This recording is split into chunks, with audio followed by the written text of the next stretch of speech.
Hello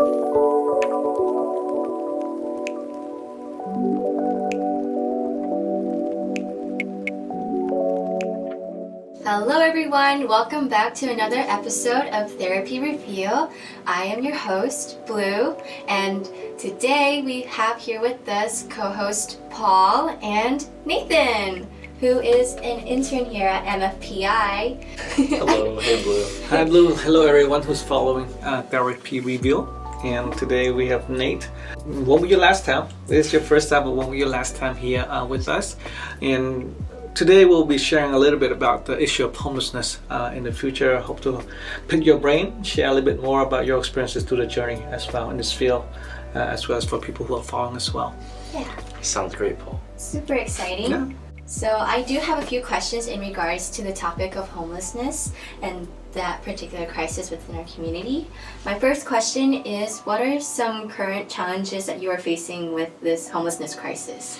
With this current, when we talk about homelessness, it's complex dynamics and situation that in the U.S. particularly has been a struggle since 1967, which is the first wave of mass homelessness within the country, when the LPS Act was passed by President Ronald Reagan and then was implemented in 1969 under President Nixon, where individuals who were institutionalized due to psychiatric disorders or just get locked up for being alleged to have a psychiatric disorder, individuals were found to have been locked up without due process.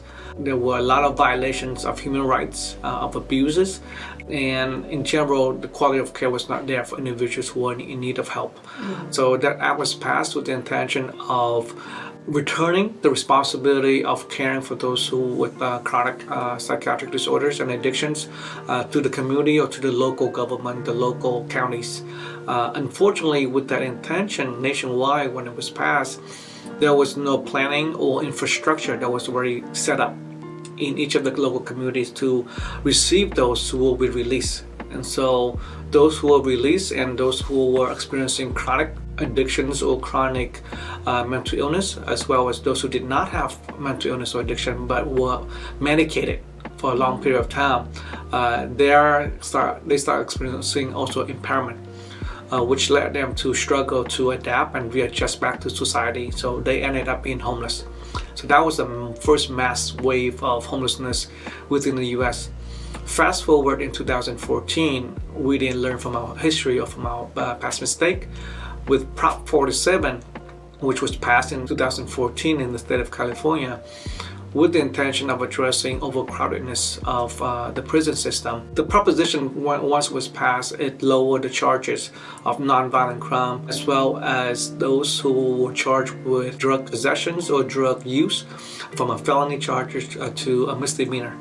Similarly to the LPS Act when it was passed, when the Prop 47 was passed, the community didn't have the infrastructure or the planning to receive those who were released. And so when it was passed, people were released throughout the states, and when they were released, there was no setup to care for them. And so that contributed to the next wave of mass homelessness within the state of California. And since 2014, we're continuing to struggle with it as we see more and more individuals in that same conditions. Yeah, and speaking of that, do you know what the current count of our homelessness population is? For Orange County, where we are located, the count based on the point of time count of May 2022, we have about 5,720 individuals who are counted to be unhoused or homeless during that time. Understandably, that number is oftentimes underreported or undercounted because there are a lot of people who were not counted. Individuals who are homeless and sleeping in cars or couch hopping or in motel, for example, where they are not visible. We can't count them if they are not visible. Mm-hmm. Yeah, that's a really big number, especially for this current situation that we're facing within Orange County. And I believe MFPI is part of the project to solve that current situation. Can you tell us about the Community Care Championship model that we have here at MFPI? Yeah, Nate, you can go ahead. So the Community Care Champion is a social street outreach program that focuses in our local community, and these are our core values. The C in CARE stands for compassion. We treat our unhoused individuals with compassion and treat them like human beings, just as they are, instead of how others may perceive them to be and treat them with certain biases. The A stands for acceptance, and we accept them for who they are as well, and that allows them to feel more trusted and trust us more to open up and tell us more, which in return we can use that to help them as well. The R stands for reassurance, where many programs in the past may have failed them and gave them false hopes and promises. We reassure them every step of the way, and we give them results as well. E in CARE stands for empowerment, and we hold their hand and we empower and encourage them to take the next step in their life and move forward. So the Community Care Champion follows those core values to help connect these homeless individuals with many different resources and programs to get the next step of their life. Oh, that's really cool. I really like that model that MFPI is following in order to help these individuals within our current homeless population. So, and that leads to my third question. In addition to following that model, what else is MFPI doing to address the homelessness crisis within our community? So other than going out and outreach with the homeless individuals in our community, we have a partnership with the City of Garden Grove, as well as the other resources in our local community, with the goal in mind to help end the crisis of homelessness. Oh, that's really cool. Awesome. Is there anything else that you two would like to add to this episode before we conclude it?